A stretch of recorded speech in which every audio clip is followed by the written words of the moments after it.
señor Arismean León en medio, gerente de riesgo, control y cumplimiento de la Autoridad del Canal de Panamá. Junto a mí el señor Álvaro Castaño Otálvaro, vicepresidente Estrategia Corporativa y Empresas Públicas de Medellín, Colombia.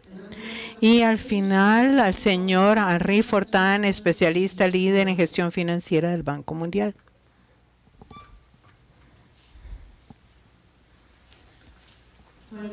Así que voy a presentar a nuestros panelistas de más detalle antes de empezar a hablar del tema. El señor León tiene 35 años de experiencia en el área de auditoría, riesgos, contabilidad, impuestos y finanzas. Y en otros puestos ha sido jefe, contador y supervisor del Outro Bank en Panamá y también fue especialista senior de impuestos para la firma de auditoría de Deloitte. También tiene un profesor de maestría en diferentes temas relacionados con su carrera y también es visitador internacional y local. En su posición actual apoya el logro de objetivos estratégicos de la Autoridad del Canal de Panamá para la gestión de riesgos comprensivos y buenas prácticas corporativas de gobierno. Durante los últimos 23 años, Álvaro Castaño Otálvaro ha trabajado para empresas públicas de Medellín, EPM, y donde ha tenido diferentes puestos, tales como vicegerente de Administración y Finanzas. Él también fue gerente de gas, subdirector de planificación en energía internacional y gerente de crecimiento energético y actualmente responsable de dirigir la formulación de las estrategias, los objetivos y el crecimiento de la EPM y se asegura de su lanzamiento y monitoreo.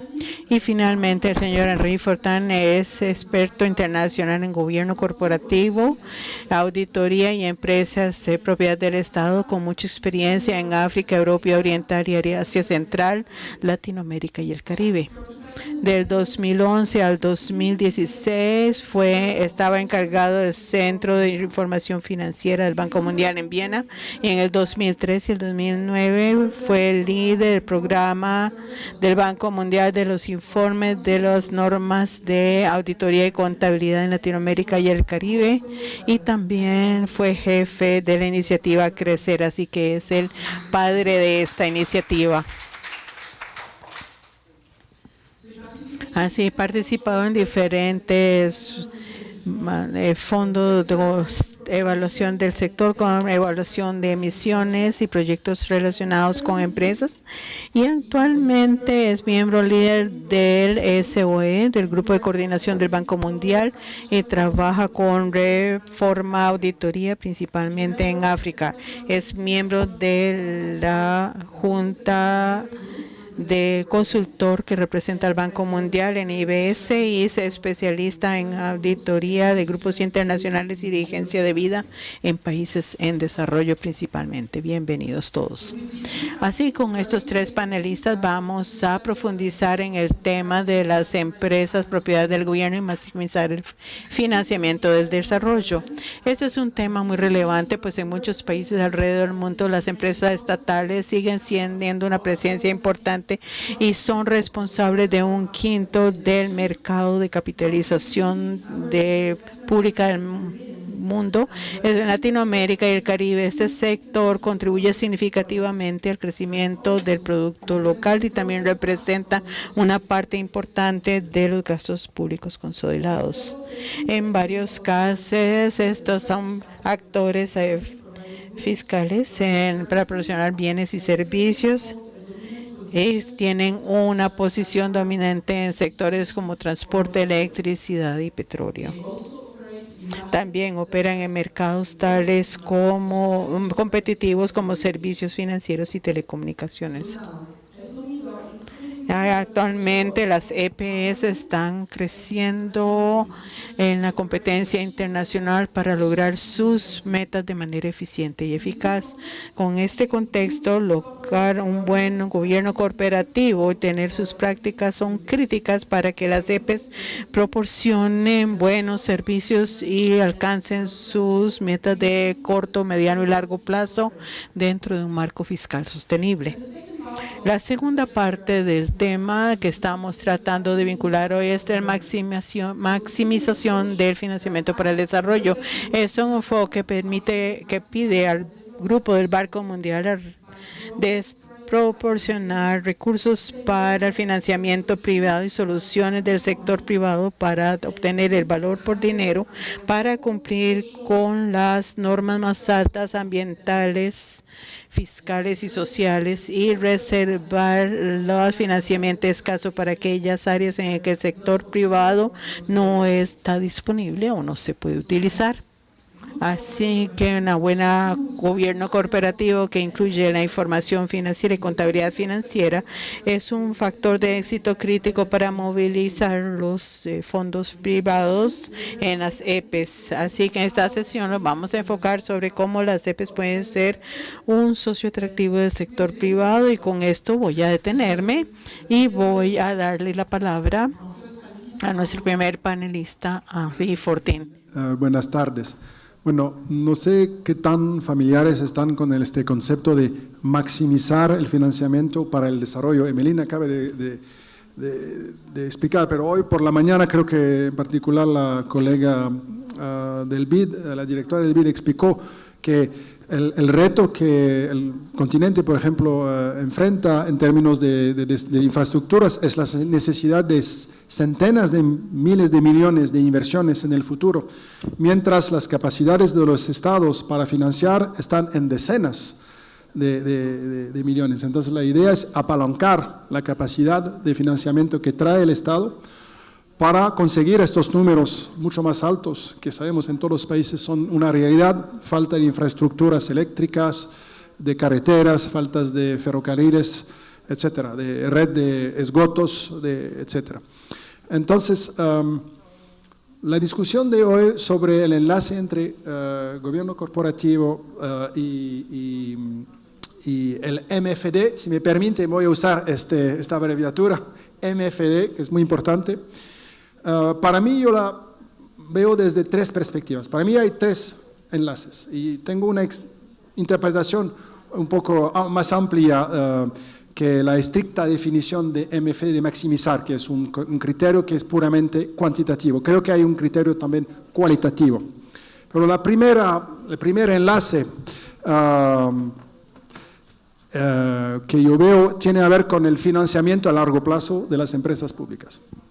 Como Emelín mencionó, las empresas públicas operan la mayor parte de las infraestructuras comerciales públicas, porque hay que pagar para usarlos. Hay que pagar la electricidad, hay que pagar el agua, hay que pagar para usar un tren.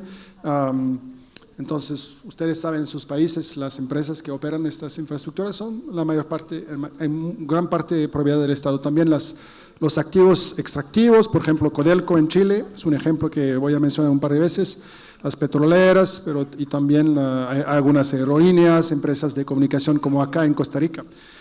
Estas empresas necesitan invertir para renovar esta infraestructura, expandir esta infraestructura, reemplazarla cuando hay nuevas necesidades, y para esto necesita de financiamiento. Estos son parte de los centenas de miles de millones de dólares que hay que movilizar para estas inversiones. Hoy en día los países no pueden financiar esto, el gobierno puede financiar porque según las estadísticas de los colegas del Fondo Monetario Internacional, las deudas han crecido bastante, la deuda pública, por ejemplo, en los países emergentes, han crecido hasta llegar el mes pasado al 53% del PIB. Bueno, es mucho mejor que los países industrializados, que no están dando un buen ejemplo, que están más cerca del 100%, incluso Estados Unidos, incluso mi país, Francia, que es un muy mal alumno en este área. Pero, sin embargo, la realidad es que la capacidad de los estados de financiar sus empresas públicas es muy limitada. Entonces, la necesidad de hoy para enfrentar parte, por lo menos, de estos financiamientos de infraestructuras es que las empresas estén autosuficientes lo más posible para financiar sus activos de largo plazo, sus adquisiciones. ¿Cómo lo hacen? Bueno, hay dos maneras básicamente para hacerlo. Uno a través de créditos comerciales, el otro a través de mercados de valores. Tuvimos en 2017 en el Crecer de México el caso de Sabesp. Los que vienen de Brasil y de países vecinos conocen muy bien esta empresa. Dicen que es la tercera mayor empresa de aguas. Más de 20 años atrás, Sabesp entró en el mercado de valores de São Paulo y tiene casi la mitad de su capital en manos de inversionistas privados. Bueno, vamos a escuchar este tema de nuestros compañeros de panel, de EPM y de Autoridad del Canal de Panamá. El primer tema, que es la captación de financiamiento a través de los mercados de capital o de créditos privados. Un caso que conocemos también es las obras sanitarias del Estado de Uruguay. El Banco Mundial ha apoyado esfuerzos para que esta empresa adquiera una calificación de crédito de Fitch A-, que es una calificación muy alta, que le permitió conseguir una tasa de interés de 4%, que es obviamente muy baja. Esa es la primera razón. La segunda razón que introduce un poco el criterio cualitativo es que, ya que la mayor parte de estas inversiones están manejadas a través de empresas públicas, es muy importante que estas empresas sean bien manejadas, sean eficientes, eficaces, que la calidad de sus servicios sea alta, tanto para los ciudadanos como para los negocios, las empresas que operan en los mercados nacionales. Entonces hay dos consideraciones, la consideración de la calidad y del precio del servicio, pero hay también la consideración desde la perspectiva del Estado propietario, es la rentabilidad. Y esta segunda consideración es directamente relevante en el tema de financiación, porque si la empresa tiene pérdidas, esto va a requerir que el Estado, que sabemos que tiene limitaciones en su capacidad de captar fondos, va a tener que financiar estas pérdidas, va a tener que financiar a veces también problemas de liquidez, usando fondos que de hecho no van a ser disponibles para políticas de educación, de salud, de medio ambiente. En el caso de Codelco, que cuando menciono, si la empresa es exitosa, es bien administrada, es la situación contraria, es una fuente de recursos. Trae al Estado recursos para poder financiar estas otras políticas públicas, para poder financiar otras infraestructuras. Infelizmente sabemos que en empresas que operan activos extractivos hay muchas empresas que no son como Codelco, que de hecho tienen pérdidas, pero entonces hay una larga base empírica para decir que un mejoramiento del gobierno corporativo crea las condiciones de mayor eficacia y de hecho mayor creación de valor. De hecho, esto es la definición del buen gobierno corporativo. Es un conjunto de mecanismos que apunta a la creación de valor de largo plazo. ¿Para quién? Para el Estado y para todos los ciudadanos. Entonces, en un aspecto de especial importancia en la eficacia es la manera como se gestionan los proyectos de inversión estratégicos. Esto es todavía más importante, es directamente relevante desde la perspectiva de MFD. Y el tercer punto muy importante, y aquí tenemos en las láminas, y no está muy bien hecha, pero normalmente se debería ver, sería un poco más bonito, pero estas son las 6 dimensiones del buen gobierno corporativo. Esta es basado en las líneas directrices de la OCDE, que usamos como marco de referencia, muy relevante para Costa Rica, que quiere ser miembro de la OCDE. El sexto punto es el que trae un tercer enlace entre gobierno corporativo de empresas públicas de un lado y MFD del otro lado. Porque una de las ideas principales, este apalancamiento de la capacidad del Estado de financiar activos de largo plazo, es extraer actores privados en mercados que hoy en día están únicamente ocupados por actores públicos. Para que esto sea posible, es importante que haya unas reglas de juego competitivo que sean equitativas, que haya una verdadera competición. Que esto quiere decir que, por ejemplo, el Estado no conceda conceder a las empresas públicas ventajas indebidas a través de financiamiento con condiciones favorables, reservas de mercados, acceso privilegiados a compras gubernamentales, subsidios que no realmente corresponden a la cobertura de actividades sociales que se requieren de las empresas privadas. Entonces, pero el punto que tengo que mencionar que sin considerar MFD, ¿por qué está allá en el conjunto de gobierno corporativo el tema de disciplina de mercado? Es porque es importante que la empresa pública actúe como una empresa privada, que no reciba un apoyo artificial del Estado, que realmente sea capaz de desempeñarse como si fuera realmente un actor en el mercado privado. Entonces, la perspectiva del gobierno corporativo y la perspectiva de MFD en este aspecto tienen el mismo objetivo, que es realmente tener una disciplina en la manera de cómo está administrada la empresa pública. Gracias.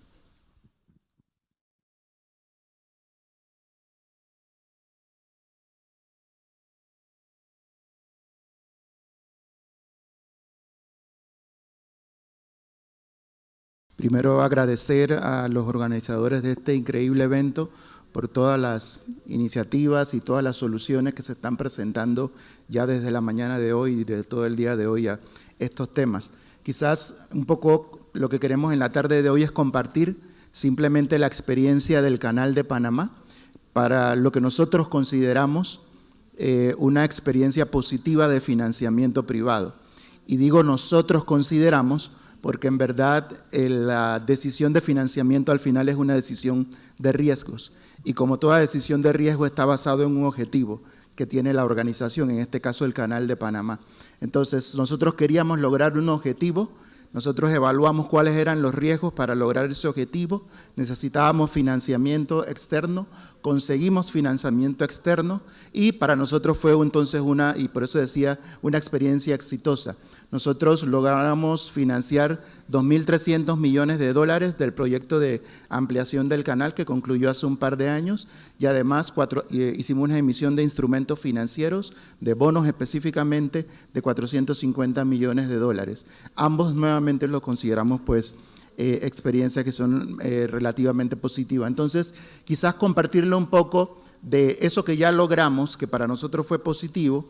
Y digo para nosotros porque de repente al final le voy a mostrar inclusive las tasas de interés que logramos en esos financiamientos y algunos dirán, oye, pero quizás está cara, u otros dirán, oye, qué barata. O sea que es relativo a tu objetivo, a qué tú quieres lograr como empresa. Y me voy mucho en la línea en lo que terminaba Henry, de cómo nos manejamos a pesar de ser una empresa de gobierno, realmente como una empresa privada. Porque lo primero es que el canal tiene algo que ofrecer al mundo. Partimos con esa premisa. No somos una empresa de gobierno que está ahí sentada sin hacer nada. Nosotros, de hecho, nuestra visión que tenemos es la que aparece ahí, de primero ser la piedra angular del transporte marítimo internacional. Por el Canal de Panamá pasa el 5% del comercio marítimo internacional. 5% del comercio marítimo internacional, quizás también no suena una cifra como mucho, pero si usted toma el comercio, todo lo que representa en millones de dólares, el comercio internacional, pues 5% para nosotros es mucho. Y un país tan pequeño como Panamá. Y nosotros, antes de la ampliación del canal, teníamos un 3% de ese comercio, con la ampliación hemos logrado aumentar eso.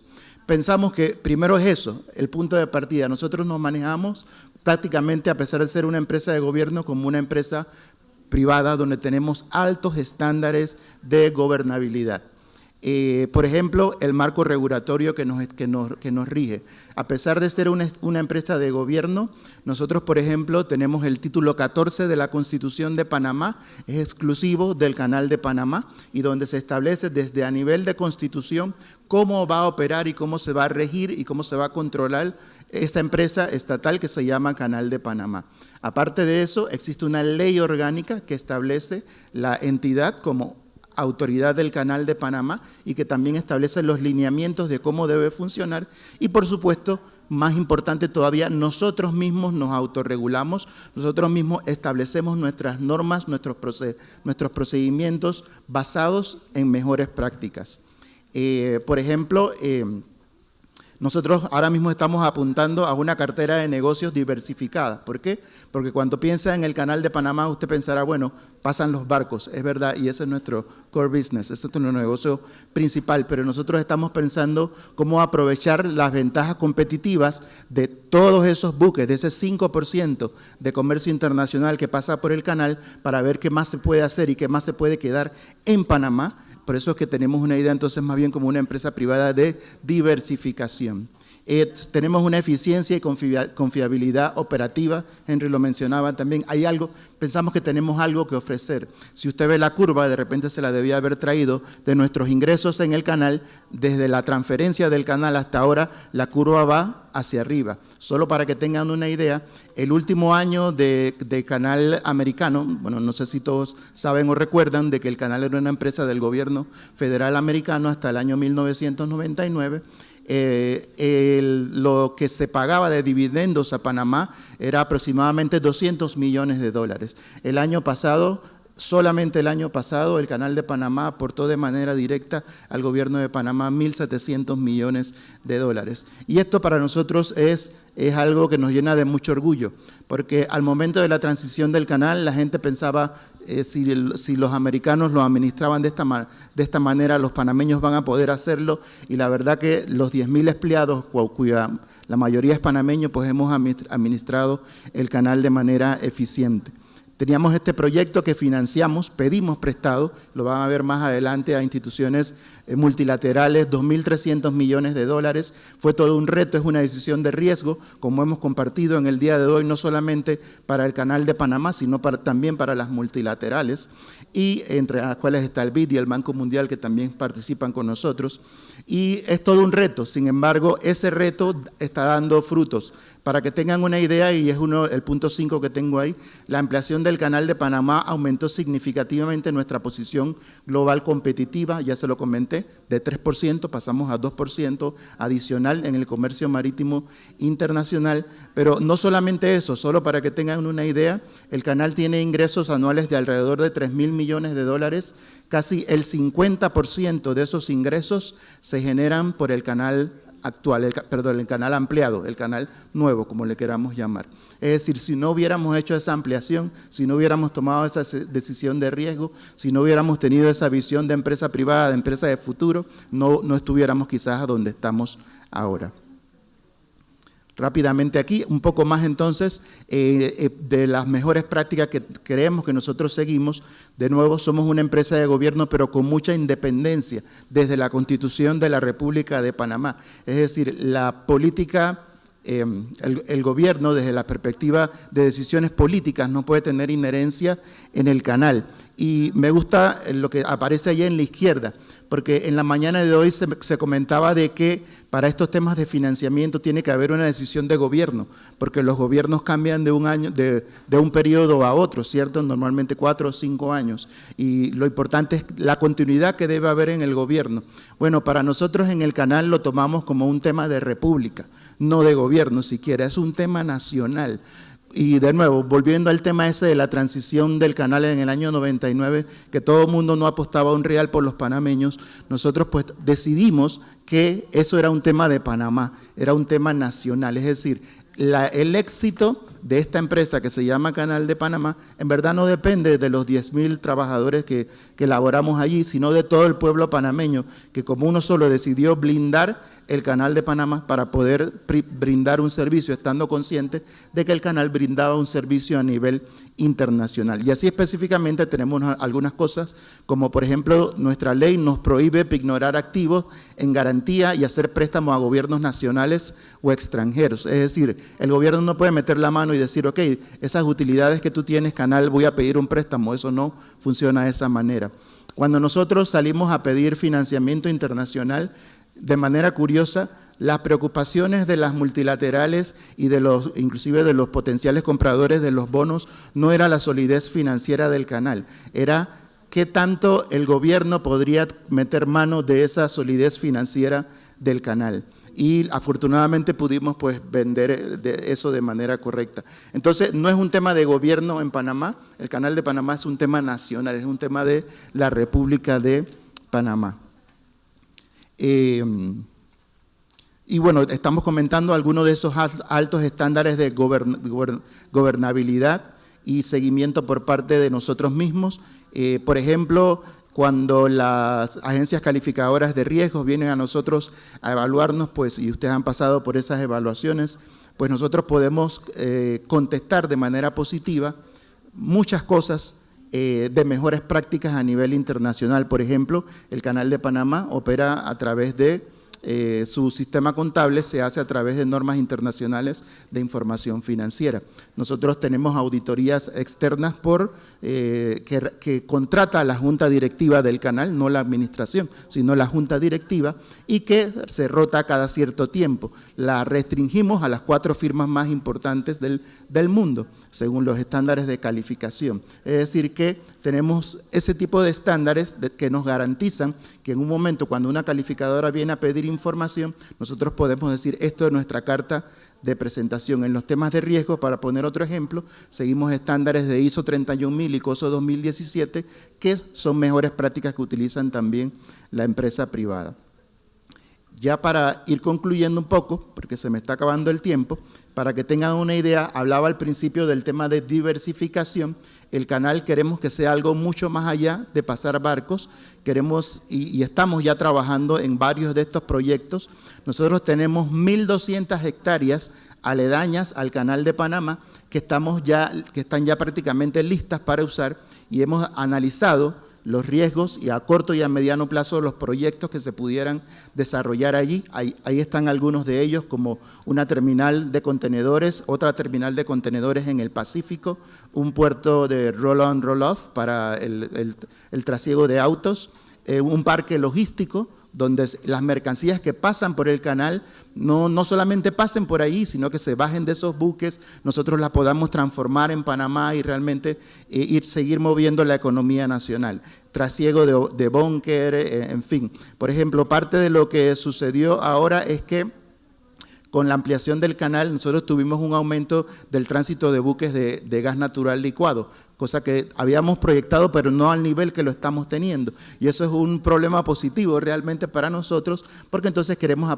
aprovechar las ventajas que eso nos está dando para poner terminales entonces de gas natural licuado en el país. Obviamente, como ven, son ambiciosos los proyectos y va muy a tono con lo que estamos hablando acá en la presentación, porque todos estos proyectos vamos y esperamos hacerlo a través de financiamientos privados, donde el canal de repente sea un concesionario de muchas de estas actividades. Así que un poco lo que es el Canal de Panamá para compartir con ustedes. Gracias.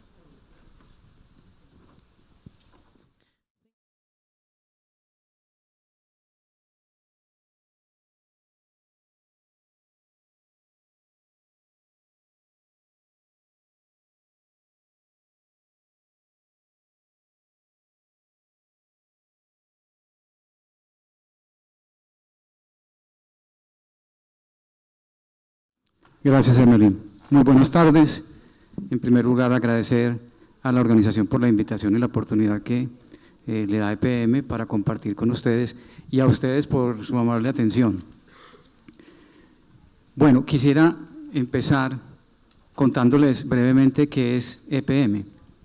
EPM tiene operaciones en 6 países, en México, en Guatemala, El Salvador, Panamá, Chile y Colombia. Y es una empresa que tiene operaciones en lo que denominamos 7 líneas de negocios.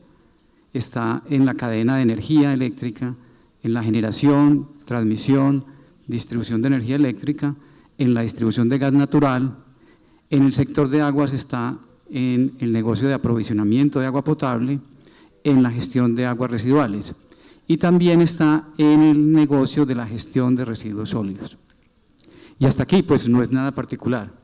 Lo particular de este grupo es que la matriz es 100% propiedad del municipio de Medellín. Es una empresa del orden estatal, pero municipal. Somos Estado, pero municipal. Y esto tiene diferencias en relación con otras empresas que tienen, digamos, la propiedad por parte del Estado o del Gobierno Nacional. Hoy tenemos aproximadamente 6,5 millones de clientes en todas las geografías donde actuamos. Llegamos a más o menos 20 millones de personas. tenemos 13.500 empleados directos y el año pasado tuvimos una EBITDA de 1.735 millones de dólares. A través de su crecimiento y de su estrategia de crecimiento, EPM ha incorporado socios a sus filiales. Al comprar las filiales, pues estas filiales tenían unos socios que todavía están con nosotros, tanto públicos como privados. En Guatemala, por ejemplo, tenemos de socio al Estado y tenemos a unos particulares. En El Salvador hay accionistas privados. En Panamá somos socios del Estado panameño. Y así, en diferentes geografías, tenemos participación de diferentes actores. EPM creció de ser una empresa eminentemente local, prestándole servicios a la ciudad de Medellín, a un plano regional, al departamento de Antioquia. Eso fue alrededor de los años 2000. Posteriormente creció nacionalmente, adquiriendo empresas y aprovechando las oportunidades del mercado, de la apertura, de regulación del sector de energía eléctrica y adquiriendo empresas propiedad del Estado colombiano. Hacia el año 2010 incursionó ya en el sector internacional, adquiriendo empresas en Centroamérica, posteriormente en México y luego en Chile. Entonces, uno se pregunta cómo una empresa municipal que tiene recursos más limitados que lo que podría ser una empresa estatal logra crecer. Bueno, la verdad es que no hay ninguna explicación, mejor dicho, hay muchas explicaciones. Varios factores pueden explicar y voy a tratar brevemente de ilustrar algunos de ellos, no son todos, pero voy a tratar de ilustrar algunos de ellos. En primer lugar, desde su fundación hubo una alianza, ahora denominamos alianza público-privado, en ese caso fue una alianza entre la dirigencia política y la dirigencia empresarial del momento en la ciudad de Medellín, y concertaron crear una empresa autónoma, independiente de la gestión del municipio. Y esa empresa autónoma tenía dos características: una visión empresarial, que significaba una visión de largo plazo, y una parte que para nosotros ya parece muy obvia, que es contabilidad separada, informes financieros separados por las líneas de negocio, lo que permitía desde el comienzo tener un foco en la rentabilidad, en la eficiencia de los servicios que se prestaban. Hoy contamos con un gobierno corporativo que ha, digamos, traído las mejores prácticas mundiales y del cual quisiera yo mencionar un aspecto relevante. Existe un convenio o un acuerdo entre el dueño, el municipio de Medellín, y la empresa EPM. Ese acuerdo de voluntades lo que le otorga a la empresa es una autonomía administrativa y financiera. Digamos, el alcalde, que es el presidente de la junta directiva por ley, debe seleccionar primero el gerente de acuerdo con unos criterios establecidos. La junta directiva está conformada por miembros independientes, también con unos criterios establecidos, y el ejercicio de la propiedad del dueño se hace a través de la junta directiva, no a través de otras instancias de la empresa. Por su parte, la empresa, al recibir, digamos, esa autonomía, responde con unas metas claras de gestión, unos resultados, nosotros los denominamos transferencias, que son las utilidades o los dividendos que le revertimos al dueño. De hecho, hoy el 25% del presupuesto de inversión del municipio depende de las transferencias o de los dividendos de EPM. Entonces es una parte crucial del desarrollo de la ciudad. Otro compromiso que tiene la empresa es la comunicación con sus diferentes grupos de interés, y esto tiene que ver con la transparencia, con la oportunidad y la veracidad de la información que se brinda a todos los públicos. Por otro lado, se compromete también a tener una transparencia en la selección del personal, de los directivos, de todos los profesionales, y una transparencia en la contratación. En todo el día hemos hablado de la palabra transparencia y eso a veces se vuelve obvio, se vuelve como paisaje, pero es indudablemente lo que permite generar confianza y atraer inversionistas. Y por otro lado, la empresa se compromete, así como en el caso del Canal de Panamá, con una auditoría externa también de primer nivel. Digamos que en términos generales lo que el convenio le otorga a EPM es autonomía, pero con responsabilidad. Y el gobierno local se compromete a una injerencia específica a través de su labor de la junta directiva y alejando, digamos, los intereses del vaivén político del desempeño de la empresa. Otro elemento que yo quiero destacar es el tema de la visión de largo plazo. que se plasma en un direccionamiento estratégico. Nosotros concebimos el direccionamiento estratégico como la unión de 4 elementos. Primero, tenemos un propósito definido que está alineado con los objetivos de desarrollo sostenible, con la arquitectura para un mundo mejor. Bueno, ustedes se preguntarán, bueno, esto es como filosofía. Sí, es filosofía, pero es un aglutinador de los elementos de la estrategia y además de la actividad de cada persona en la empresa. Es decir, es lo que une, lo que motiva el que uno vaya a trabajar día a día. También tenemos otro elemento que es importante, que es la identidad a través de los propósitos y valores. Y esos propósitos y valores tienen que ver con nuestra actuación responsable frente a la sociedad y con reportar transparentemente la gestión. Y por supuesto tenemos las declaraciones estratégicas como lo tiene cualquier otra empresa privada. Pero además hacemos visible en la estrategia los resultados. Y estos resultados tienen que ver con los objetivos de desarrollo sostenible, con unas metas grandes y ambiciosas, MEGA, es la sigla que utilizamos, que suponen una visión de futuro para la empresa y un reto para la empresa. Además de ello, contamos pues con los indicadores normales, los objetivos estratégicos a través de diferentes mecanismos que permiten hacer gestión y monitoreo permanentemente. Otro elemento que ha facilitado, digamos, el desempeño de la empresa es la institucionalidad. Y hay que, digamos, mencionar acá que en el caso de la institucionalidad colombiana existe una separación entre lo que es el regulador y el control y el prestador del servicio. De manera que los roles están claramente establecidos. El prestador de servicio se ocupa de prestarlo eficientemente de acuerdo con las exigencias del regulador y tiene que atenerse a los controles que se le hace. Por otro lado, esa separación permite que las empresas prestadoras no den subsidios, el subsidio va por otro lado. Y en ese plano, empresas privadas y públicas compiten en igualdad de condiciones. No hay privilegios para una empresa pública, competimos de igual a igual. Otro elemento importante de la parte institucional lo compone el control ciudadano. El control ciudadano significa que la ciudadanía, como al sentirse dueño de la empresa, porque al final son los ciudadanos los dueños de la empresa, cuida su empresa, manifiesta, opina sobre el comportamiento de la empresa. Y eso es un punto importante, es uno de los grupos de interés muy importantes para nosotros, porque es quien de verdad emite conceptos que pueden ser tenidos en cuenta a la hora de gestionar la empresa. Finalmente quiero mencionar en la gráfica pueden ver en el centro lo que denominamos nosotros valor entregado o valor compartido para los diferentes grupos de interés. Y aquí quiero destacar algo. Observan que de los 2.9 billones de dólares entregados el año pasado o compartidos, el 17% es para el dueño. Eso significa que el dueño tiene un límite, no puedes extraer todas las utilidades de la empresa y eso es muy importante, como pasa también en el Canal de Panamá. Hay un porcentaje grande para la reinversión. Y esto es vital para una empresa que tiene que hacer inversiones constantemente por la infraestructura que tiene que crear, que es grande en energía, en aguas, por el mantenimiento que tiene que hacer. Hay otro elemento importante que son los proveedores financieros, el 14%. Nosotros acudimos a la banca en general, a la banca multilateral o a la banca comercial. Al darnos autonomía, nosotros somos independientes y eso significa que la ciudad de Medellín no nos aporta un peso. Al contrario, la empresa le reporta utilidades al municipio de Medellín. Y otro punto que quisiera destacar en esas explicaciones del desempeño tiene que ver con las personas. Al fin y al cabo, la gestión la hacen las personas.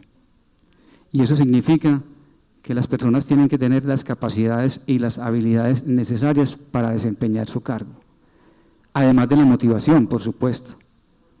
Pero es esencial que las personas tengan la debida actualización. Nosotros nos enfrentamos a un mundo competitivo y a un mundo disruptivo.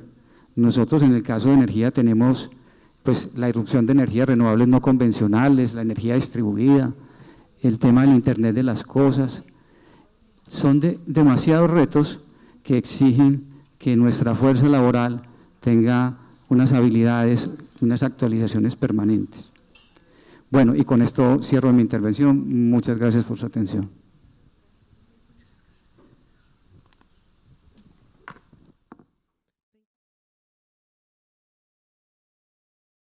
Entonces, debido al interés, porque empezamos un poco tarde, voy a abrir a la sesión de preguntas para tener un diálogo más productivo.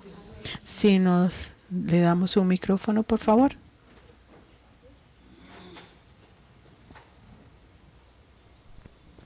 Buenas tardes. Muchas gracias por las explicaciones. Yo quisiera ver si nos pueden ampliar un poquito más sobre el esquema tarifario que manejan ustedes dentro de sus empresas. Por ejemplo, aquí en Costa Rica se trabaja bajo costo. Entonces quisiera ver cómo se maneja en cada una de las empresas y cuál es la relación en función de los créditos comerciales o busca de otros financiamientos para bancabilizar los proyectos. Bueno, en el caso del Canal de Panamá, mencioné solamente que el canal tiene la autoridad para autorregular sus precios, es decir, nosotros establecemos el precio. Nosotros básicamente establecemos el precio o la tarifa de peajes. Nosotros tenemos dividido nuestros ingresos por segmentos, que básicamente son los tipos de buques, si el buque es un granelero, si el buque es un quimiquero, es decir, eso, ¿no?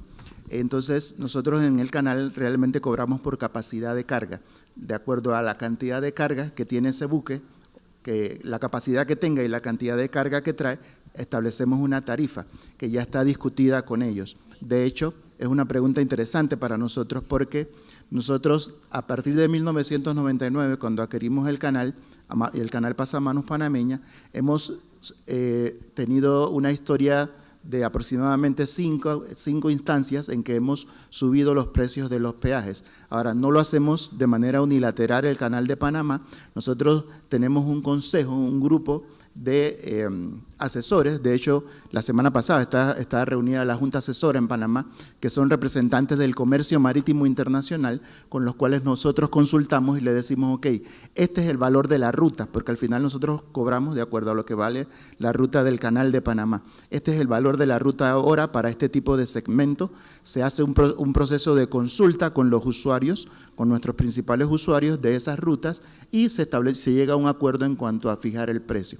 Definitivamente el precio tiene que ver mucho en el nivel de ingreso y por tanto de las utilidades que tenemos, la rentabilidad que tenemos con empresas. El Canal de Panamá tiene una rentabilidad de aproximadamente 42%, que es una rentabilidad bastante buena, y eso pues es una carta de presentación también para las multilaterales o para cualquier potencial inversionista. Bueno, en el caso de los servicios que presta EPM, que básicamente está en el sector de energía, gas y aguas, existen comisiones de regulación que fijan los precios. ¿Cómo fijan los precios? En el sector de generación de energía hay un mercado abierto y hay precios formados por el spot, es decir, por la oferta y la demanda. Existen regulaciones, por supuesto, que dan el marco para cómo competir. Para ampliar un poco, en Colombia, digamos, hay 4 agentes grandes de generación. Nosotros tenemos más o menos el 25% del mercado y los otros 3 agentes son agentes privados y competimos en igualdad de condiciones. Entonces, ahí se forma el precio de generación.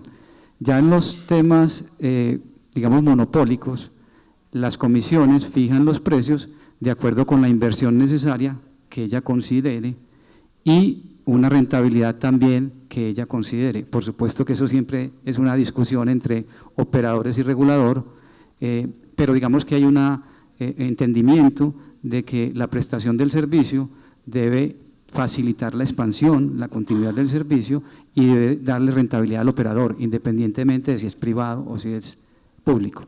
El caso es que el operador tiene que ser eficiente para que a través de su gestión pueda lograr el servicio adecuado y rentabilidad. Si no lo es, corre a su costo. Básicamente es el esquema tarifario que funciona ya para los servicios que son regulados. Quisiera apenas agregar que, bueno, obviamente el Canal de Panamá está en un monopolio, pero no está en monopolio tampoco. No están obligados los buques a pasar por el canal, entonces hay una cierta disciplina de mercado. Cuando en un mercado organizado que muchos países están tentando, es un sueño en muchos países de tener un mercado donde con un precio spot de la electricidad, con competición en la distribución, y en la generación. Bueno, esto es la minoría de los casos. En muchos países estamos en situaciones de monopolio. Es muy complicado, es un tema que muchos países siguen intentando resolver, pero un ingrediente muy importante, mencionaste obviamente el papel de los reguladores. Muchos reguladores son independientes o más o menos, no tienen poderes en la parte económica. Hay toda una temática que tiene que ver con el rol de los reguladores, pero el ingrediente es la transparencia, que haya consultas, es muy difícil comparar. El sector de agua es uno de los más complicados porque el agua depende de las condiciones físicas, pero creo que el ingrediente de transparencia, de consultas, es un aspecto muy importante. Hay países donde uno puede observar que falta mucho por hacer, por conseguir en esta área.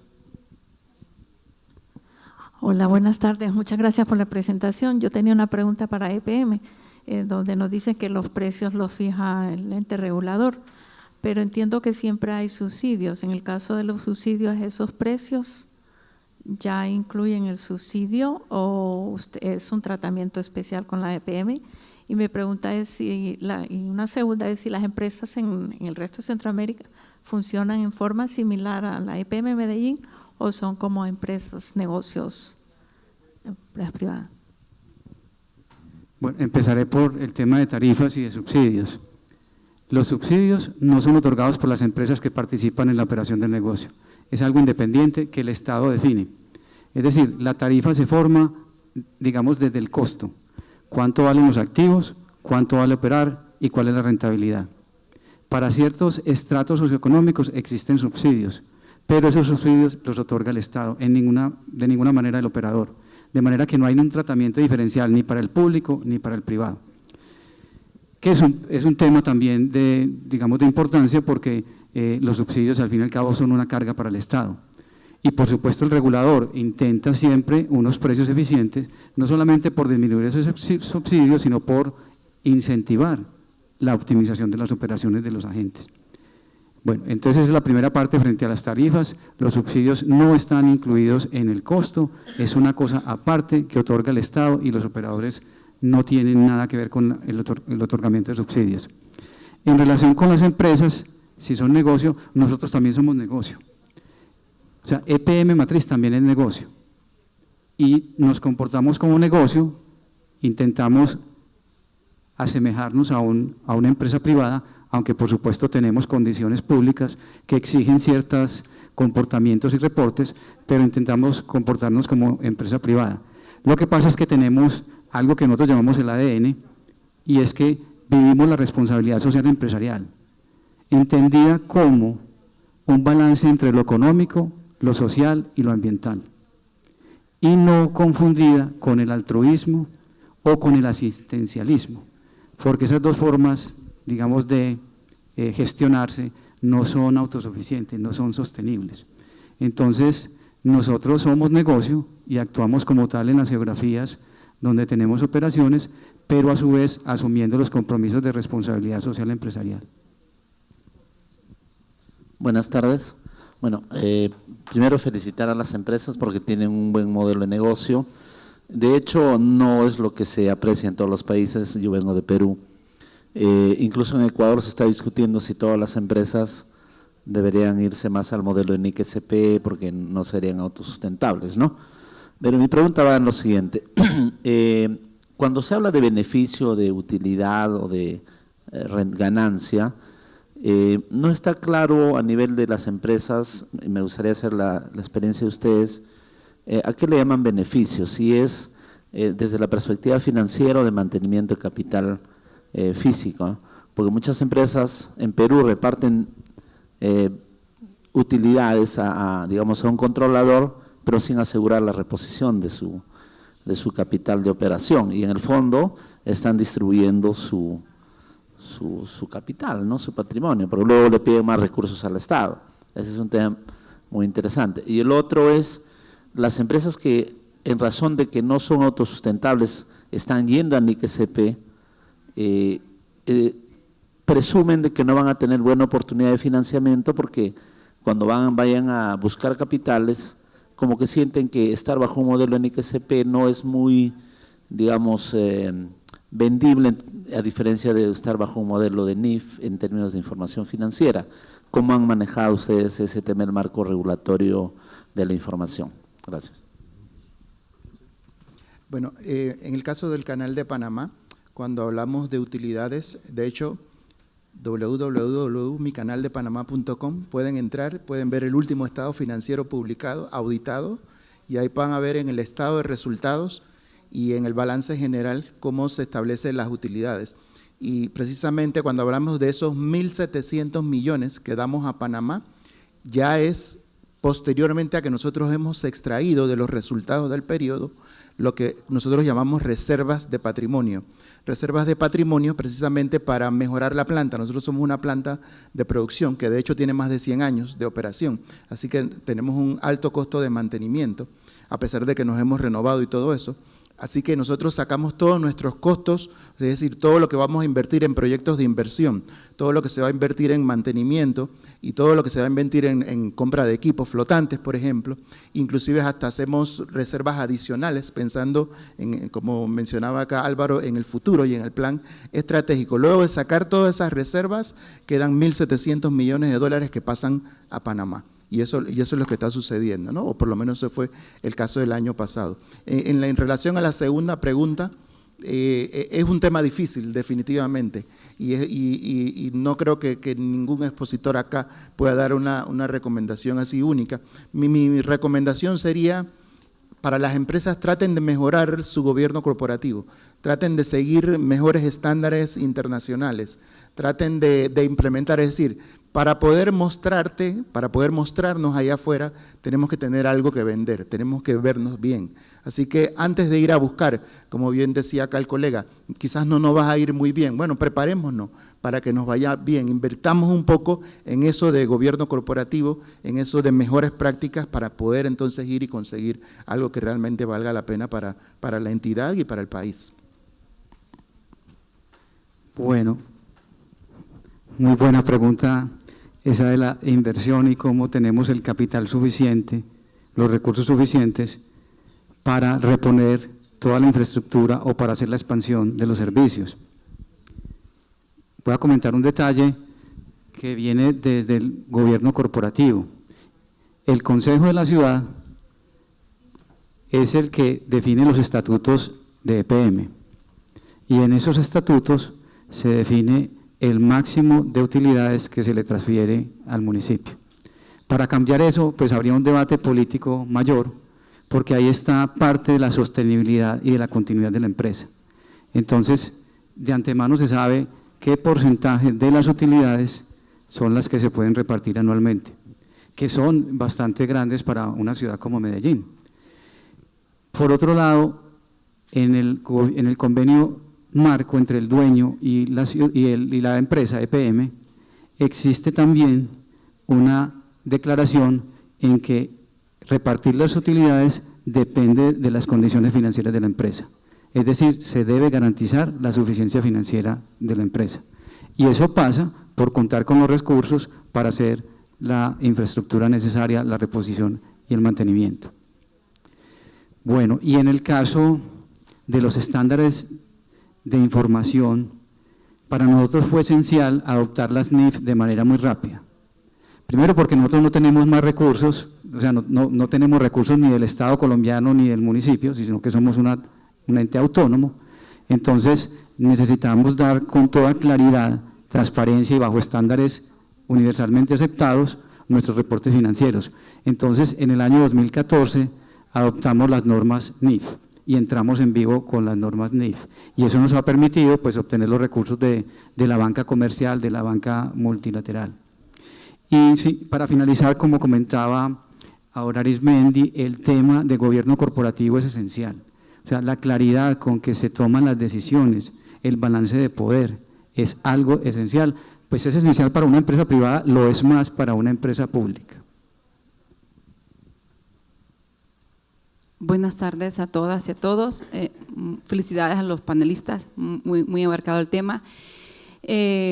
Como parte de la supervisión, y se lo digo de parte de como Tribunal Superior de Cuentas de Honduras, es cómo manejan ustedes como empresas públicas la competitividad con la regulación, porque también están, en mi país están regulados por la ley de contratación del Estado, que tiene unos marcos bien amplios, y sin embargo, y eso es lo que ha pasado con nuestras empresas, que al lograr competir con empresas privadas que no tienen esa regulación tan rigurosa, le ganan, ¿no? Tal vez. ¿Cómo manejan ustedes en el aspecto de esas regulaciones, si lo tienen, y si no lo tienen, cómo se pudieron, como dicen en mi país, zafar de esa regulación, porque para efecto de supervisión de nosotros les aplica?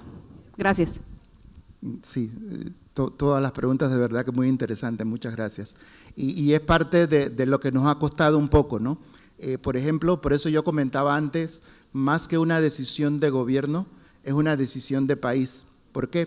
Por ejemplo, el Canal de Panamá no sigue la ley de contrataciones públicas de la República de Panamá. Nosotros tenemos nuestro reglamento de contrataciones que es exclusivo del Canal de Panamá. Eso no significa que yo deje de ser una empresa de gobierno. Yo tengo que igual, si voy a hacer un contrato, tengo que licitar, por ejemplo, tengo que hacer todos los modelos de licitación, igual que lo haría cualquier empresa de gobierno. Sin embargo, nosotros nos autorregulamos en ese sentido. Es decir, nosotros tenemos un reglamento de contrataciones que responde a estándares internacionales. De hecho, como éramos una empresa federal del gobierno de los Estados Unidos, hemos heredado un poco de la disciplina que tenía el gobierno federal de los Estados Unidos para ese marco, y usamos eso todavía como algo de marco de referencia. Entonces, por eso comentábamos que es una decisión, no es una decisión de país de qué autoridad se le va a dar, qué delegación, qué separación, qué independencia se le va a dar a la empresa para que pueda operar de esa manera. Había una segunda parte de la pregunta, creo que era, sí, gracias. Bueno, en el caso de EPM, nosotros tenemos, digamos, las mismas condiciones en general de contratación que un privado. Aunque somos públicos, somos una empresa comercial e industrial del Estado, pero también nos autorregulamos y acogemos muchas, digamos, de las exigencias que tiene la contratación pública. ¿Eso qué significa? Significa, en algunos casos, no la agilidad que uno quisiera, pero sí, digamos, la transparencia que se necesita para el manejo de los recursos públicos. Y su pregunta me hace acordar de un tema que en Colombia decimos, y es que el funcionario público hace lo que le permite la ley, lo que está expresamente indicado en la ley, y el privado hace todo excepto lo que infringe la ley. Y ahí hay una diferencia sustancial, y eso sí marca diferencias indudablemente, Por ejemplo, el funcionario público responde con su patrimonio, el privado no tiene esa carga. Esas condiciones hay que tenerlas en cuenta. Cuando la gente y cuando las personas trabajan en una entidad pública, deben ser conscientes de cuál es su responsabilidad y de a qué se están enfrentando, indudablemente. Por otro lado, tiene el incentivo cuando uno trabaja en una entidad pública, por lo menos en la que yo trabajo, que lo que hace uno, los rendimientos que produce la empresa, se traducen en bienestar para la comunidad, porque son directamente invertidos por el municipio en programas para la comunidad. Es como la doble cara de la moneda. Quisiera apenas agregar que esto es un tema que discutimos mucho en el Banco Mundial, porque de un lado es obvio que imponer la letra de la Ley de Contrataciones y Adquisiciones del Estado a una empresa como estas dos que están representadas va en contra de todo lo que siguen, de autonomía, de responsabilizar y la agilidad de competir. Pero de otro lado uno debería haber mencionado el caso de Lavallato que se mencionó. ¿Cuál fue la gran brecha? Fue en adquisiciones. Y en el caso, el raciocinio era respaldarse, como es el caso en Panamá, en los procedimientos internos.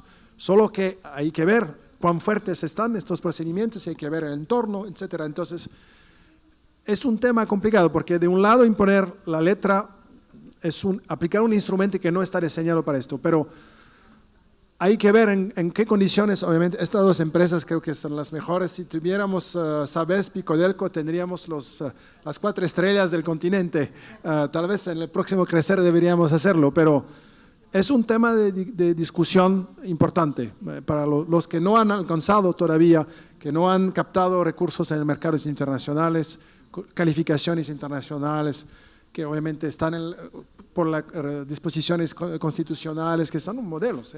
Le decía al colega que en el Crecer 2007 se mencionó mucho EPM. Tuvimos una sesión sobre empresas públicas, entonces aprovecho para felicitarlos, realmente son realmente modelos, ejemplos para el resto del continente. Sí. Muchas gracias, panelistas y Chair. Tengo una pregunta que va en línea con una sesión de más temprano, Financial Reporting and Auditing Standards en los SOEs. Y me dirijo a Ari primeramente. Ari, cuéntanos un poquito tu experiencia a nivel global en cómo los SOEs han venido evolucionando en lo de Financial Reporting and Auditing Standards. ¿Qué tal buenos son? ¿Qué tan malos? ¿Hay un esquema? ¿Hay un panorama? Y después en Latinoamérica específicamente y el Caribe. Sí. Yo estaba pensando, bromeando un poco el colega del Perú. ¿Usted es del Perú, señor? Sí, sí. Porque en el 2007, y el doctor Borges sabe que lo discutimos en los Crecer, el tema si las empresas públicas tienen que aplicar las NIC-SP. Oscar Pajuelo tuvo algo sobre to be or not to be. Bueno, esto creo que en la próxima Crecer deberíamos discutirlo, pero el criterio, porque yo sé que en Perú lo han discutido, ad nauseam y debatido, pero es claro que una empresa comercial que vende servicios tiene que aplicar la NIF, que tiene un afán de lucro. Hay que ver cómo definimos el afán de lucro, pero extraer dividendos indebidos que vulneran el balance de la empresa no es una excusa para no aplicar las NIF, es un mal manejo del capital. Pero entonces, muchas empresas públicas en el mundo apuntan a las NIF porque muchas son sociedades anónimas, muchas quieren captar dinero en el mercado y obviamente hoy en día, en el primer Crecer 2007, tal vez no, se estaba debatiendo todavía. Ningún país grande del continente había adoptado las NIF. Hoy en día, sí. Entonces, el debate es cómo adoptar las NIF, si adoptarlo bien, adoptarle de manera gradual. Hay países que tienen norma nacional que todavía no es la NIF, entonces nosotros no vamos a decir que tienen que ser más transparentes que las compañías privadas, pero un punto importante es que los que financian, como el Banco Mundial, el BID, la CAF, muchas veces exigen estados financieros bajo NIF. Y en América Latina, bueno, vemos que estas empresas tienen las NIF, ¿sabes? Tienen la NIF. Lo que ayudó mucho es cuando los Estados Unidos aceptaron que las empresas que producen las NIF no tuviesen en su mercado de capital, no tuviesen que presentar la reconciliación con US GAAP. Esto facilitó con que empresas latinoamericanas aplicasen las NIF y no las US GAAP. Esto realmente fue un impulso importante. Es muy desafiante, mencioné el caso de OCE, en Uruguay aplican las NIF. El banco a nivel internacional, a través de varios proyectos, ha apoyado específicamente a esfuerzos en empresas públicas para adoptar las NIF, que son proyectos, como ustedes saben, de largo plazo. Pero estos son proyectos estratégicos, porque de esto depende la capacidad de manejar, tener un manejo mucho más moderno, con información mucho más calitativa y también ir a los mercados, porque sin una norma contable creíble, uno no puede llegar al mercado de valores internacionales con los beneficios. ¿Usted no nos dijo la tasa de interés o lo dijo? Sí. 4,5 para los bonos. Sí. Bueno, casi como OCE. No lo dije. Y para llegar a los mercados, la otra parte de tu pregunta son las auditorías. Creo que hoy en día, a nivel internacional hay la figura de, no sé si las contralorías están representadas, pero son instituciones importantes y por disposiciones constitucionales a veces son las contralorías. En África, por ejemplo, tú has trabajado en esta región, muchas contralorías auditan empresas públicas, pero esto depende de la ley. Esto ahí yo diría que, por ejemplo, la Contraloría General de Canadá, que es muy respetada, hace algunas auditorías de empresas públicas y las hace bien, pero también delega a firmas de auditorías que hagan las auditorías de demostraciones financieras. Yo creo que por lo general la situación en la cual la Contraloría audita los estados de entidades comerciales no es la mayoría de los casos, no es la regla, es más la excepción. Que por lo general el modelo es que estas empresas, como sus pares en el sector privado, como sus pares a nivel internacional, estén auditados por firmas que están nombradas por una junta directiva basado en un proceso riguroso. Rotación, bueno, eso es un tema que podemos discutir, pero es bueno que haya de vez en cuando se reevalúe la necesidad o no de rotar. El Banco Mundial no ha tomado una posición oficial sobre la rotación, pero tenemos una rotación para nuestros auditores externos en el Banco Mundial. Y que haya transparencia, que haya, por ejemplo, yo creo que sería muy bueno, esto lo he visto, que se adopte la figura del informe, del dictamen de auditor que tienen la revelación de los asuntos de auditoría críticos, que es únicamente que ustedes, me imagino, tienen que tenerlos por ser cotizados. Un requerimiento de las NIA, ¿no? Cuando Sí. preparan el estado financiero. Sí, pero aplica a las empresas que cotizan. En el caso, creo que para las empresas públicas que ya han alcanzado un nivel de desarrollo importante, creo que es una medida interesante. El hecho de estar auditado por una firma auditora no quiere decir que la Contraloría General no podría encontrarse con los auditores para enterarse. Esto depende de los poderes que la Constitución y la ley le da a la Contraloría, pero yo creo que por lo general el esquema, el perfil que tiene que seguir en su rendición de cuentas las empresas públicas apunta mucho a la empresa que cotiza. Y de hecho las mejores, las 4 que mencioné, las 2 acá y los 2 otros que mencioné, están sujetas a las regulaciones del mercado de valor, que es una manera de disciplinarlas y de traer un marco de transparencia muy alto. No sé si contesté tu respuesta, pero gracias.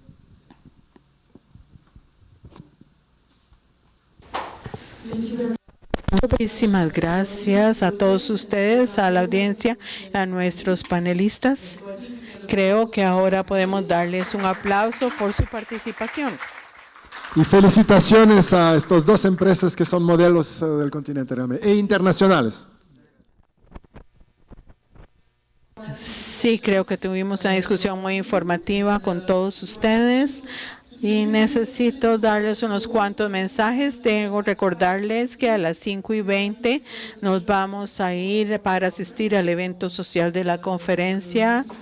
El punto de reunión es el lobby y con esto les agradezco a nuestros panelistas nuevamente y les agradezco a ustedes por última vez y espero que disfruten el resto de la conferencia. Felicitaciones.